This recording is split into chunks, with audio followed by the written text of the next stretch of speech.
நீ மீட்டுக் கொள்றது எப்படி மீட்டுக் கொள்வீர்கள் என்று இந்த வேத பகுதியில் படிக்கின்றோம். ஒன்றும் குறைவுபடாமல் நீங்கள் மீட்டுக் கொள்வீர்கள். ஆகதான் பாருங்க, இந்த இடத்துல இப்படி படிக்கிறோம் பாருங்க. இப்ப பாருங்க, ஒன்றும் குறைவுபடாமல் எல்லாவற்றையும் தாவீது திருப்பி கொண்டான். சொல்லுங்க, தாவீது திருப்பி கொண்டான். இப்ப இந்த இடத்துல உங்க பேரை போட்டு படிக்கிறீங்களா? சத்தமா படிங்க.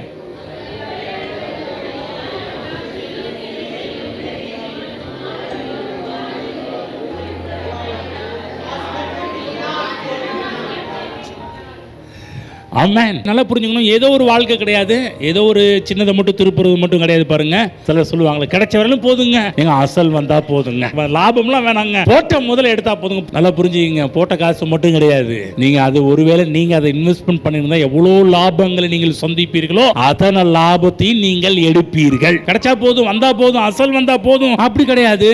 எல்லாவற்றையும், புரியுதுங்களா? சின்ன காரியத்தையும் நீங்க திருப்புவீங்க, நீங்க இழந்து போன பெரிய விஷயங்களையும் நீங்கள் திருப்புவீர்கள்.